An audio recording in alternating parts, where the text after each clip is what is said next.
commande la boutique La Londoloise, c'est Judith Londolé.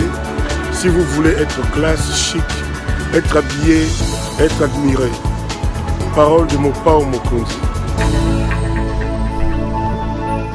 Madame, Messieurs, bonsoir et bienvenue à ce nouveau numéro de l'émission d'Écrit Info, ce magazine d'analyse d'actualité politique et sociale que nous avons ici à CPL Télévision. Nous prenons des questions importantes qui retiennent l'actualité. Dans ces domaines, on les met sur la table et nous tentons de leur donner un sens et une forme selon nous. D'où d'ailleurs le slogan évocateur de cette émission lorsque nous vous disons que le Décrit Info, c'est le tempo de l'actu selon notre feeling. Notre feeling veut tout simplement dire notre manière à nous de sentir et de voir les choses. Nous sommes heureux de vous retrouver après ces petits moments de suspense parce que nous n'étions pas à Kinshasa. Dans le cadre du travail que nous faisons, nous étions appelés à faire une petite mission à l'intérieur du pays. On va d'ailleurs vous proposer dans les jours qui arrivent les images de notre périple à l'intérieur. Et là, je suis là, très heureux de vous retrouver, vous remerciant évidemment pour la confiance que vous n'arrêtez de témoigner à cette émission et surtout à cette chaîne YouTube. Merci pour vos abonnements massifs qui n'arrêtent pas de continuer. Continuez à les faire, à liker nos vidéos, à les partager. Appelez vos amis, vos membres de famille à pouvoir s'abonner sur CPL Télévision. Ça nous fait énormément plaisir et énormément de bien. Vous avez l'habitude de suivre, vous le savez que je ne commence pas du tout cette émission sans remercier évidemment nos partenaires, la boutique La Londoloise qui nous habille d'ailleurs ce soir. Vous êtes un homme, vous voulez vous habiller de manière chic, contactez Madame Judith Londolé avec sa boutique La Londoloise, vous ne serez pas déçus.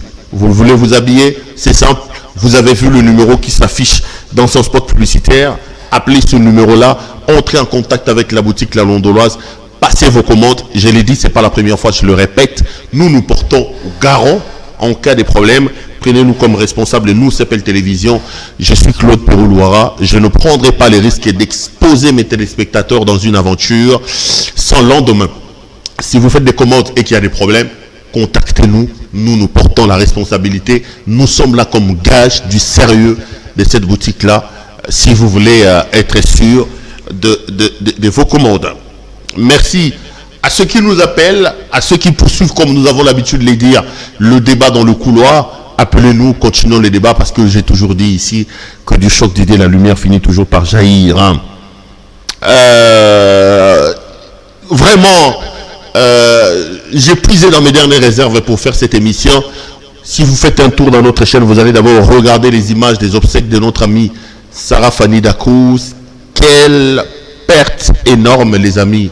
Je dis ici que c'est une dame que j'ai rencontrée, elle avait à peine 21 ans et nos amitiés durent à peu près une vingtaine d'années depuis que je connais Sarah Fanny Dacouz. Elle est à la fois mon amie, ma consoeur et ma soeur. Donc à ces triples casquettes-là, voir Sarah dans une caisse comme on dit, je n'ai pas pu retenir mes larmes. Et j'ai compris une chose, les amis, la vie elle est courte. Hein. Profitons des petits temps que nous avons sur la terre des hommes. Faisons les choses, alors faisons le bien. Faisons le bien tant que faire c'est peu. Et surtout, soyons bien avec nous-mêmes, soyons bien avec le monde et soyons bien avec le Créateur parce que personne ne connaît l'heure. Sarah est partie à fleur d'âge. Demain, ça peut être moi. Demain, ça peut être toi. Donc, nous avons tous intérêt à vivre comme il faut. Je suis venu aujourd'hui pour qu'on parle un peu de la situation politique dans le pays, de l'attente qui s'est fait de plus en plus angoissante à mon point de vue sur ce que doit faire le président de la République démocratique du Congo. Mais avant, dans mon voyage, j'ai appris qu'un autre journaliste avait été arrêté ici à Kinshasa. C'est mon ami que vous avez déjà vu sur ce plateau, Pius Romain Roland Ngoy. Pius Romain Roland Ngoy est un journaliste qui écrit dans plusieurs médias ici à Kinshasa. Hier, il a été pris comme un brigand devant le siège de l'UNPC. Je connais bien Pius Romain Roland, je connais ses positions politiques que je ne partage pas. Pius Romain Roland est un homme qui défend Kabila et son régime. Vous connaissez ma position sur M. Kabila. Mais ici, je voudrais exprimer toute ma solidarité, toute ma compassion à M. Pius Romain Roland. Je ne voudrais pas qu'ici, le régime de M. Félix Antoine Tshisekedi puisse prendre la connotation d'un régime qui va en guerre contre les journalistes. Le régime de Kabila est resté un régime de triste mémoire. Quand vous lisez tous les rapports des ONG de défense des droits des journalistes, je parle des GED, je parle des Reporters sans frontières, nous étions à la queue parce que c'était un régime qui réprimandait la liberté de la presse. Les journalistes étaient arrêtés et même assassinés. Donc, et d'ailleurs le président de la République lui-même a dit que sous son régime, on n'arrêterait personne parce qu'il a dit. Apprendre que Pius Romain Rolland est hier en prison, il est encore aujourd'hui retenu, je voudrais lui exprimer tout mon soutien. Mais aussi ici, je voudrais balayer d'un revers de la main certaines choses que j'ai lues sur les réseaux sociaux lorsqu'on tente de faire porter au régime Félix aussi les arrestations des journalistes. Non. On dit que Pius a été arrêté parce qu'il défend Kabila. On sait que Pius Romain Rolland est un journaliste proche de Kabila, proche d'Olive Lembe. Il est dans tous les voyages de Marie-Olive Lembe. Il défend le régime de triste mémoire de Kabila. Mais de là à dire qu'il a été arrêté parce qu'il défend Kabila, parce que Félix aurait voulu décapiter tous les journalistes qui défendent Kabila, je ne suis pas d'accord. J'ai lu ça, cette thèse-là, alimentée notamment par M. Jean-Marie Kazamba. Je pense qu'aujourd'hui, nous devons nous battre, nous journalistes, pour obtenir la liberté d'expression et la liberté de presse, mais aussi pour avoir une certaine responsabilité. À mon point de vue, la liberté des journalistes ne signifie pas libertinage. Moi-même, j'ai été plusieurs fois devant les cours et tribunaux, accusé à gauche et à droite. Tout ça a été accusé par l'honorable Fabrice Puela. J'aurai d'ailleurs une émission demain avec lui, si tout va bien. Je vous proposerai une émission avec M. Albert Fabrice Puela demain matin. C'est Fabrice Puela qui a porté plainte contre Pius. Je suis pour la liberté de la presse, mais je suis également pour la responsabilité des journalistes par rapport à ce que nous disons devant les micros, par rapport à ce que nous faisons. La liberté des presses ne peut se justifier que dans la mesure où nous avons une presse responsable qui ne raconte pas n'importe quoi, mais qui fait du journalisme avec professionnalisme, en allant notamment confronter les sources, en faisant le recoupement des informations reçues des uns et des autres. J'ai appelé mon ami Fabrice Puela, j'ai longuement discuté avec lui, je pense qu'on peut trouver une solution en famille. Monsieur Pius Romain Rolland, à ce que j'ai entendu, est prêt à revenir sur ce qu'il a dit et au besoin à présenter ses excuses. En droit, on dit il vaut mieux un mauvais arrangement plutôt qu'un bon procès.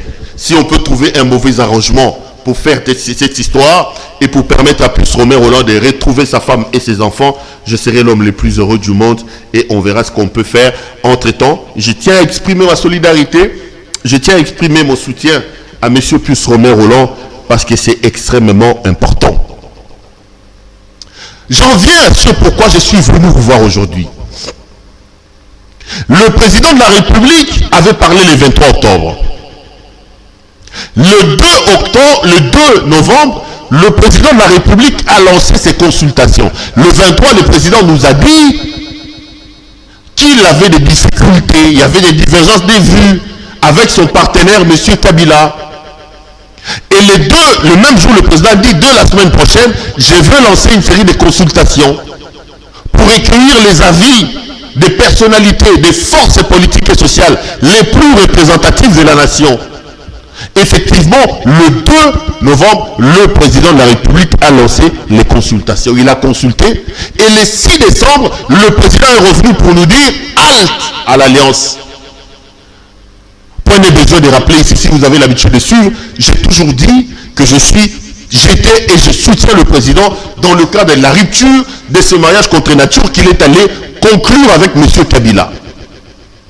Parce que deux sources ne peuvent pas produire de l'eau soit amère, soit douce. Une source produira soit de l'eau douce, soit de l'eau amère. On ne peut pas avoir, mettre les torchons, mettre les serviettes dans une même bassine. Non, non, il faut séparer les uns et les autres. Kabila, c'est un homme vomi. Kabila, c'est un homme honni que les Congolais n'aiment pas. C'était quand même difficile de voir le fils de Tchéni Tshisekedi de Moulumba aller convoler un os avec un tel monsieur. Heureusement qu'aujourd'hui, il est, si c'est en cavale, si c'est en visite, si c'est en tourisme, lui-même c'est en ce moment ici dans le Grand Katanga, et on va voir s'il reviendra à Kinshasa sur base de quoi, parce que là, le FCC est en pleine déliquescence. Alors le président a confirmé effectivement le 14 décembre dernier le certificat de décès du mariage FCC-Cash. Il nous a dit qu'il va nommer un informateur. Et jusque-là, nous continuons à attendre la nomination de l'informateur. Mais j'ai une inquiétude. J'ai une inquiétude que je voudrais bien partager avec vous ici. J'ai toujours parlé des défis qu'il faut mettre sur la table du président de la République. Aujourd'hui, je voudrais entrer un peu plus en profondeur avec mes défis.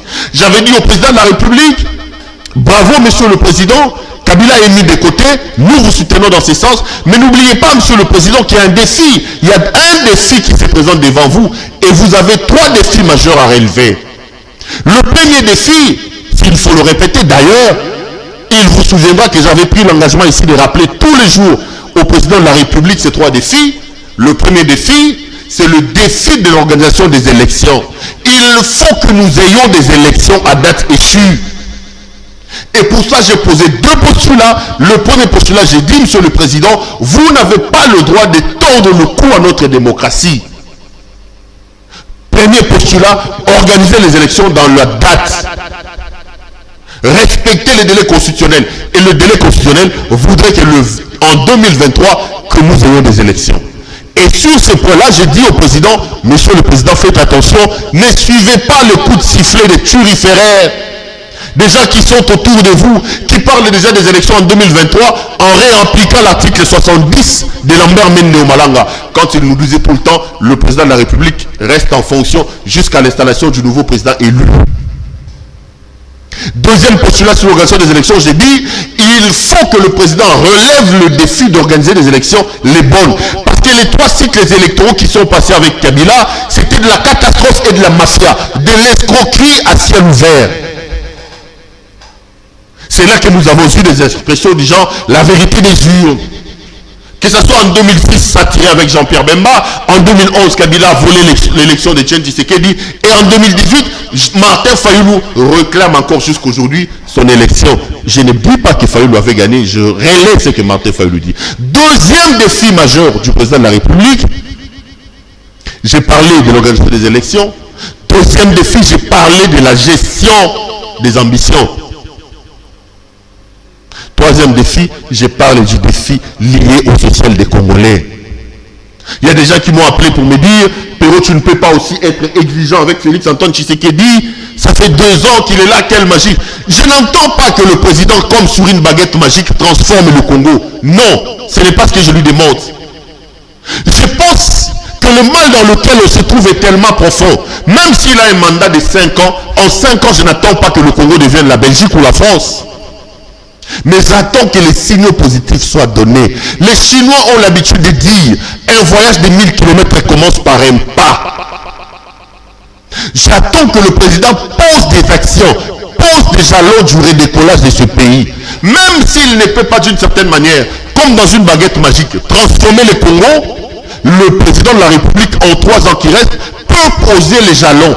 Il peut faire des signaux, des indicateurs qui nous montrent que nous sommes sur la bonne voie. Il peut commencer à tracer le chemin. Mais en 2 ans qu'il est là, socialement parlant, économiquement parlant, c'est nul. Ne nous voilons pas la face. Si je regarde la caméra et je dis que le 2 ans de Félix Antoine Tshisekedi, si on doit le mettre dans la balance, c'est catastrophique. C'était un bilan nul. Et d'ailleurs, je suis content que Kabila soit anéanti aujourd'hui, parce que ça lui enlève l'argument, le bouc émissaire. Quand vous lui posez la question, il vous dit tout le temps c'est Kabila, il vous dit tout le temps tout ceci, tout ceci. Aujourd'hui, je voudrais très sérieusement m'attarder sur la gestion des ambitions. Je voudrais m'attarder sur la gestion des ambitions. J'ai lu la dernière lettre de M. Jean-Lucien Boussa, écrite à Joseph Kabila, dans laquelle il lui explique que même dans nos réunions, j'avais des préalables et ces préalables-là n'étaient pas respectés et que là, j'ai décidé de soutenir le président de la République. J'ai décidé. Les amis, nous qui sommes en contact avec les hommes politiques, on sent une certaine effervescence, une transhumance, des gens qui vont vers la Kabylie pour Etienne Tshisekedi Ouamouloumou et Félix Antoine Tshisekedi Tshilombo. Et Tshisekedi, c'est quand même un grand combattant. C'est pas facile de l'oublier et de l'enlever de la tête. On a l'impression que la transhumance a commencé. On a l'impression que certains sont dans l'euphorie. Mais ce qui m'embête, lorsque vous parlez avec des personnes qui traversent, qui quittent la Kabylie vers Tshisekedi, on a l'impression que c'est le même logiciel qu'ils ont en tête. C'est le même logiciel. Les amis, ceux qui travaillent avec l'ordinateur peuvent vous dire, vous avez le logiciel Windows, vous avez le logiciel tel. Le problème, ce n'est pas le problème de l'ordinateur. L'ordinateur ne répond que par rapport au logiciel qu'il a en tête. Quand vous parlez avec ceux qui sont dans l'union sacrée aujourd'hui, vous avez des larmes aux yeux. Vous vous dites, mais en réalité, nous sommes où? J'ai discuté avec quelqu'un, il me disait, mais Péro, qu'est-ce que tu veux? Bah député Zaraba, oh, on a ton que ça va député à Belgique, tu as la baroté. Ton que ça va député en France, tu as la baroté. Bah ministre Zaka, oh, wana. Kaka baronde tout ça la baroté. Je suis d'accord. Les hommes peuvent être les mêmes. Mais nous pouvons travailler pour changer les mentalités des hommes. Le plus important, ce n'est pas avoir la transhumance. Le plus important, c'est le travail de formatage que le président doit commencer à faire. Monsieur le président de la République, faites attention à vos nouveaux alliés.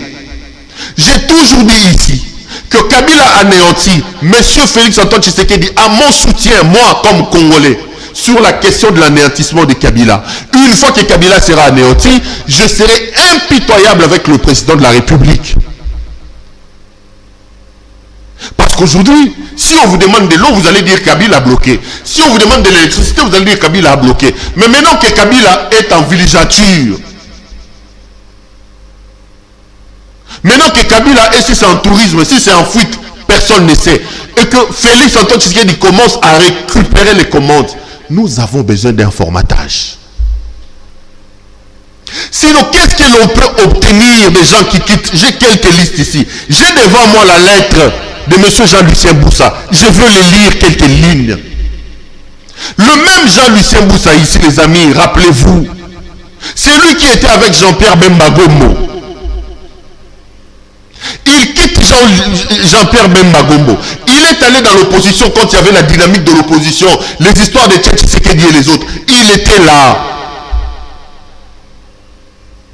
Lorsque les gens se sont fait trahir, avec Vital Kamerhe en tête, et la vague de Basile Olongo, des gens qui sont allés négocier à, comment ça s'appelle, avec Edem Kodjo, Jean-Lucien Boussa était là. Il a abandonné ses amis d'opposition. Il a abandonné ces discours qui nous faisaient rêver, ces discours mielleux d'un opposant. C'est d'ailleurs pour ça qu'on dit, c'est facile d'être opposant, mais c'est difficile d'être aux commandes. Jean-Lucien est allé là-bas, à la cité de l'Union africaine. Il s'est fait bombarder, il a eu un poste.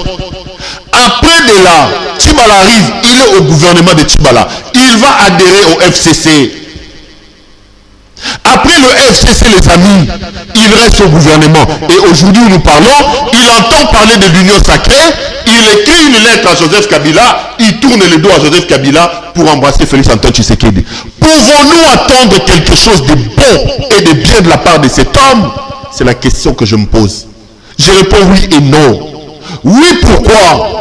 Oui, à condition que le président de la République faisait un travail de formatage.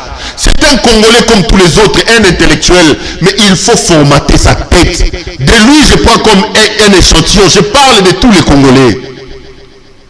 Parce que sur cette même liste, vous avez Bitakwira, l'homme de la grand-mère, qui était ici, ma grand-mère a dit, ma grand-mère a dit, ma grand-mère a dit. Vous avez Pius Mwabilou. Ils sont nombreux comme ça. J'aime bien mon ami, l'honorable Basile Olongo, que je reçois satiété sur mes plateaux. Lui qui était pendant longtemps chantre de la Kabylie, qui est aujourd'hui contre Kabila et qui parle de l'union sacrée. Ces hommes ne peuvent pas regarder leur passé de manière glorieuse, les amis. Nous sommes Congolais, nous ne sommes pas amnésiques. Nous savons la transhumance qui existe dans la vie politique. On va me dire que c'est le dynamisme politique. J'accepte. Le dynamisme politique n'est pas assis sur l'achat, les achats, non. Le dynamisme politique est aussi assis et essentiellement sur les valeurs. J'ai suivi une émission avec Trifon Kinkemulumba qui s'attaque à Kabila. C'est une bonne chose. Kabila, c'est le mal congolais à un moment, à un niveau terrible, je suis d'accord. Mais faut-il prendre dans les bateaux? Un homme qui il y a 2 ans nous disait Kabila Toto Ndionanouté, professeur d'université de son état. Je me rappelle encore de son interview sur Africa 24, je crois. Un média international, si ce n'est pas Africa 24, c'est un autre. On lui pose la question, mais il dit Kabila, c'est des espaces rares qu'on ne rencontre qu'une fois dans une génération. Et j'ai aimé le joueur, c'est qu'il lui dit, mais vous-même vous êtes professeur d'université. Il dit être professeur d'université ne veut rien dire. Les compétences qu'a Kabila sont rares.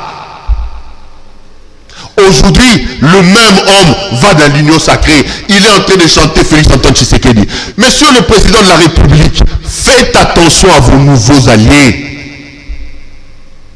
Au lieu d'être dans l'euphorie, de communiquer, comme j'ai vu Jean-Lucien Boussa le faire, au lieu de se taper la poitrine en disant nous avons vidé la Kabylie, je pense que sérieusement en ce moment ici, le président devait commencer à travailler avec ses équipes pour mettre en place une charte.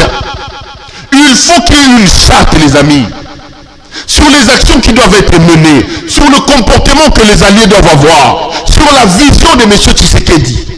Quelle est sa vision? Qu'est-ce qu'il nous veut?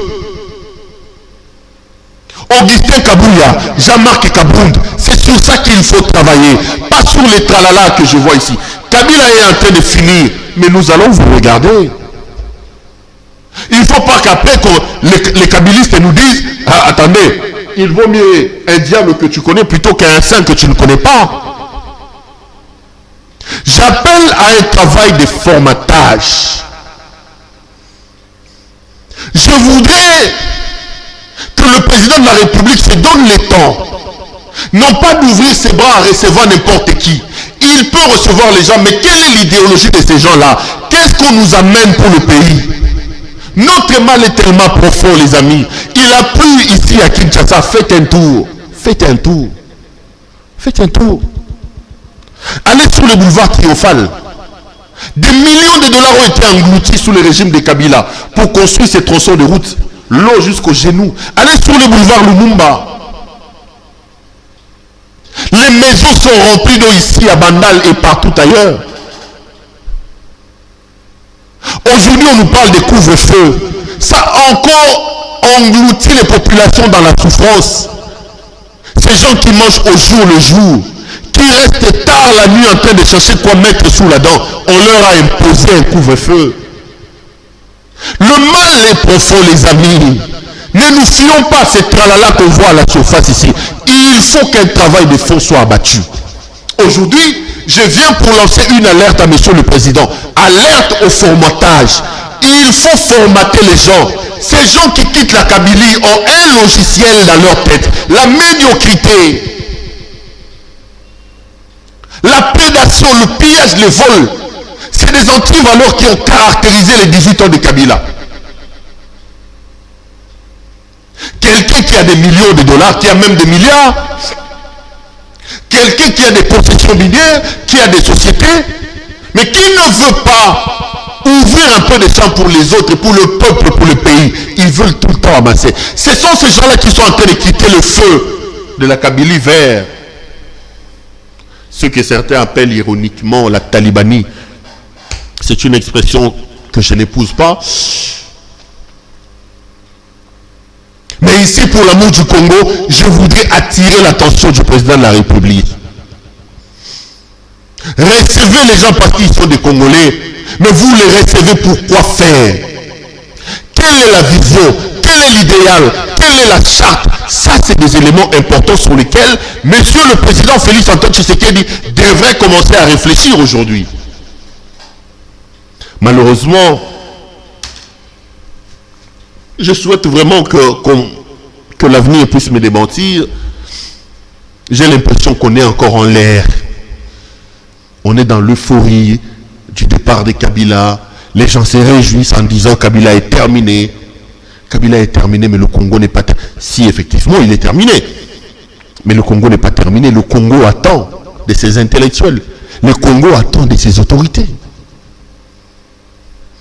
Vous allez prendre Kinki Moulumba. Vous allez prendre Jean-Lucien Boussa. Jean-Lucien Boussa est député national. Jean-Lucien Boussa est sénateur. Jean-Lucien Boussa est député provincial. Jean-Lucien Boussa est ministre. Comme député, il a laissé son suppléant, son fils est suppléant là-bas. C'est lui qui est d'ailleurs au bureau provisoire, les jeunes hommes que vous voyez là, les rapporteurs. Il est là parce qu'il est suppléant de M. Jean-Lucien Boussa.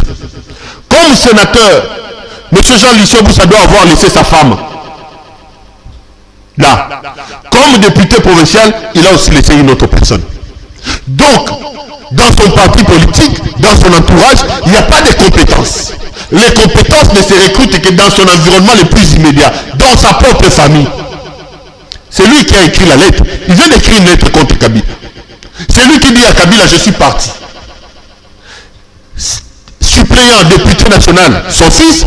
Suppléant sénateur, je crois que ça doit être son épouse ou quelqu'un encore de sa femme. Suppléant député provincial, quelqu'un d'autre. Lui-même, il est ministre. Donc, la famille a un ministre, c'est le père. La famille a un député, c'est le fils. La famille a une sénatrice, c'est la femme. La famille a un autre député provincial. Les amis, on est dans quel pays?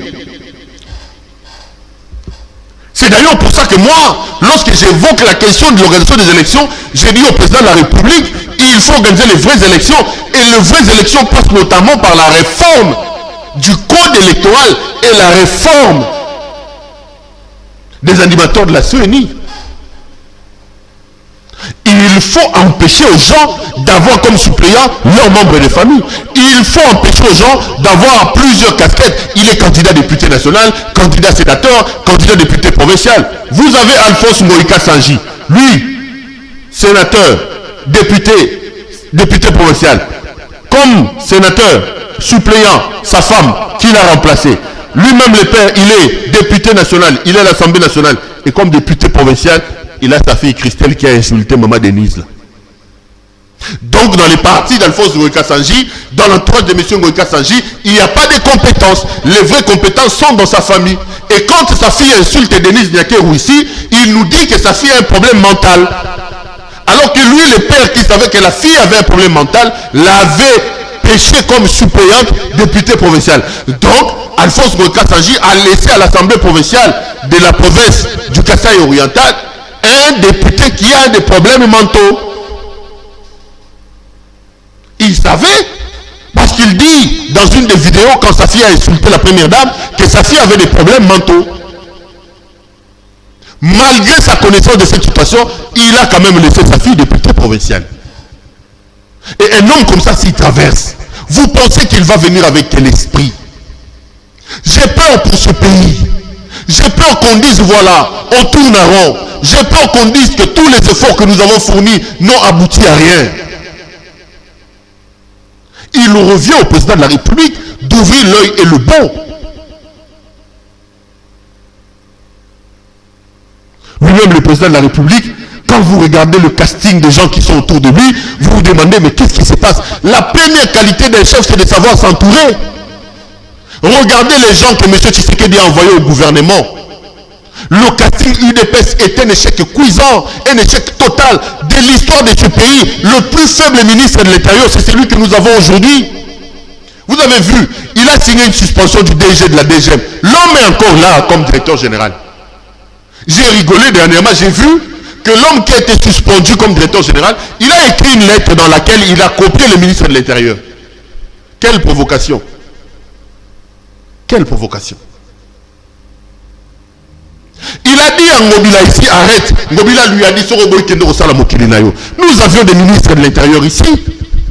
Chadari, Évariste Bochab, Lumanu, Mouyej Mangenzmans. Est-ce qu'un gouverneur pouvait manquer autant du respect à son ministre de tutelle? Est-ce qu'un directeur général pouvait autant manquer du respect à son ministre de tutelle? Mais sous Gilbert Kankonde, vous voyez des scandales. C'est un homme que les entreprises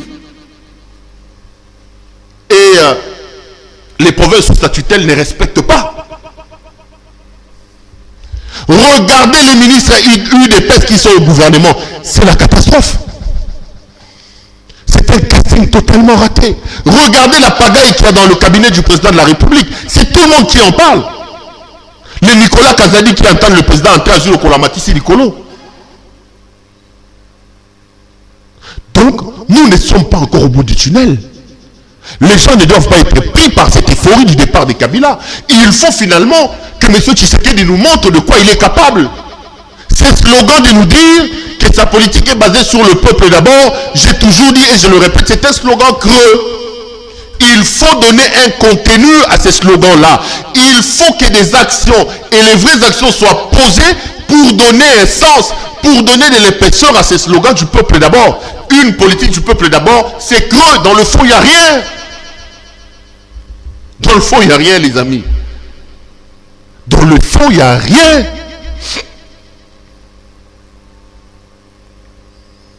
Dans le fond, il n'y a rien, les amis. Monsieur Tshisekedi, dit le mot, a du pain sur la planche. Et un travail de formatage doit commencer là. Il faut mettre en place une charte. Il faut borner le comportement des gens. Il faut passer sa vision. Même le diable peut changer, mais là, il faut un leadership fort. Il faut un leadership visionnaire. C'est ce à quoi j'appelle le président de la République aujourd'hui. Il ne faut pas recevoir des gens parce qu'il fallait nuire à Kabila. Il ne faut pas recevoir les gens sur base des promesses des postes. Il faut que les gens s'insèrent dans les sillons des idéaux. Les gens s'insèrent dans les sillons des valeurs. Et c'est à lui de donner le tempo de ça. Déjà qu'aujourd'hui, quand vous regardez même les agences que monsieur le président de la République a mis en place, vous vous demandez là aussi, vous avez suivi les scandales ici, à l'agence pour la lutte contre la corruption et le blanchiment d'argent. Je suis d'ailleurs en train d'enquêter là-dessus. Peut-être avant la fin de la semaine ou en début de la semaine prochaine, je viendrai vous proposer tout ce que je sais parce qu'il y a des éléments qui tombent à ma table sur cette affaire-là. Vous avez l'IGF qui pond des rapports et qui pond des rapports qui ne sont suivis de rien. Agence de changement de mentalité, je ne comprends pas ce qu'ils font. Mais ces gens-là ponctionnent l'argent dans les caisses de l'État. Ces agences que le président a multipliées, ils émargent du budget de l'État. Qu'est-ce qu'ils nous apportent? Qu'est-ce qu'ils font? Il faut que l'on parte des slogans vers des actions concrètes. Et les actions concrètes, dans le contexte actuel, dans les cas d'espèce, commencent par le formatage d'esprit de ces gens qui sont en transhumance, qui quittent la Kabylie vers M. Félix Antoine Tshisekedi. C'est seulement à ces prix-là que nous pourrons faire renaître l'espoir dans le cœur des Congolais et espérer que le Congo peut amorcer sa marche vers le développement. Au cas contraire, nous prendrons le même et nous allons recommencer. Les amis, voilà, c'est quelques mots que j'avais à vous dire aujourd'hui. J'ai été heureux de vous présenter cette émission. Je serai également heureux de vous retrouver pour un prochain numéro. Il me reste vraiment à vous dire grand merci à vous de l'avoir suivi et à vous demander de très bien prendre soin de vous, car ne l'oubliez jamais et alors jamais que chaque jour compte et chaque jour est une vie. Bonsoir chez vous.